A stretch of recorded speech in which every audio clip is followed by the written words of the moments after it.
देखेखरमा तपाईलाई स्वागत छ। भताभुङ्ग घरको लथालिङ्ग चाल भने चाहिँ हाम्रो देशको अवस्था यस्तै भएको छ। देश भत्किन आँटेको छ, लथालिङ्ग स्थितिमा पुगिसकेको छ। अब हामीले छानेको नेतृत्वकर्ताहरूले हामीलाई तातो पानीमा ठुला ठुला साना साना सबै मिश्रणका आलुलाई मिसाएर उसिनेर नुन खोर्सानीमा पिसेर एकदमै हामीलाई चोपल्दै खाँदै स्वाद लिने काम गर्नुभएको छ। जो चाहिँ जसले हामीले छान्यौं उहाँहरूले हामीलाई आलु बनाउनु भएको छ, जुन कुरो हामीले बुझेको छैनौं। अब यस सन्दर्भमा हाम्रो सामान्य भनौं, अब माननीय नभनौं, सामान्य प्रधानमन्त्रीज्यूले यस देशको स्थितिलाई निहाल्दै उहाँले हाम्रा आदरणीय राप्रपा अध्यक्ष राजेन्द्र लिङ्गदेनज्यूलाई छोटो मिठो एउटा जवाब दिनुभएको छ र त्यो जवाब तपाईहरुमा देखाउन चाहन्छु। अनि हाम्रो लिङ्गदेनजीले के भन्नुभएको थियो त्यो पनि म तपाईहरुलाई सुनाउन चाहन्छु। सुरुमा हाम्रो केपी ओलीज्यूले बोल्नु भएको एउटा सानो तपाईहरुमा एउटा भिडियो हेर्नुस्। प्रधानमन्त्री भाग्ने तयारी गरौँ, भाग्नका लागि हेलिकप्टरको सुविधा दिन्छौँ भनेर के सपना देख्न थाले, के सपना देख्न थाले। हेलिकप्टरको सुविधा दिने कसले बोले हो मैले त्यति याद गरिनँ, तर एउटा अलिकति उत्ताउलै मान्छेले कसैले बोलेको छ।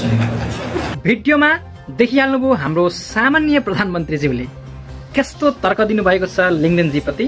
अब लिङ्गदेनजीले के भन्नुभएको थियो र उहाँले यस्तो प्रतिक्रिया दिनुभयो त्यो पनि एकचोटि भिडियो हेरौँ है त। भाग्न सकिन्न भयो भने पनि सम्झौता नगर्ने हो भने उहाँहरूलाई हेलिकप्टरबाट जाने मौका दिनुपर्छ।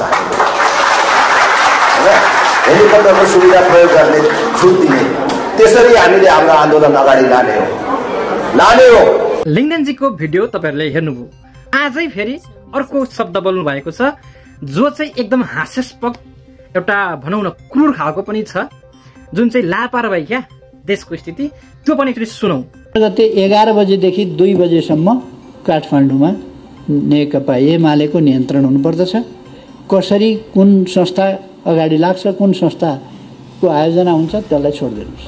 उहाँले भनेको कुरा तपाईहरुले विचार गरिहाल्नुभयो। कस्तो लज्जास्पद कुरा भन्नुभएको छ भन्दाखेरि एउटा प्रशासनलाई भन्ने कुरो, एउटा सुरक्षाकर्मीलाई भन्ने कुरो चाहिँ आफ्नै पार्टीका भातृ संगठनदेखि लिएर हरेक आफ्ना कार्यताहरूलाई चाहिँ एउटा उचाल्ने काम गर्नुभएको छ।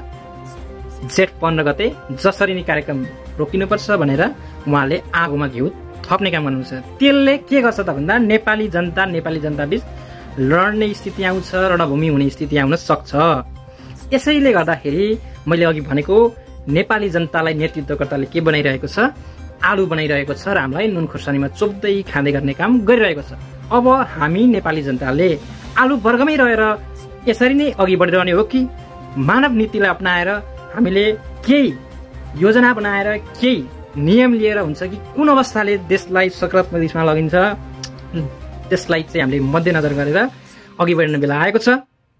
होइन भने हाम्रो देश एकदमै खतरनाक स्थितिमा आइसकेको छ भन्न हामीले अब लजाउनु हुँदैन, स्वीकार्नुपर्छ। र हाम्रो यस्तो स्थिति रह्यो भने हामी भयानक स्थितिमा पुग्नेछौँ भन्दै मैले यी साना सूचना हजुरमाझ सप्रेसन गर्न चाहे। फेरि अर्को भिडियोमा लिएर आउनेछु। त्यति बेलासम्मको लागि भिडियो हेर्दै गर्नुहोला। हस्त, धन्यवाद।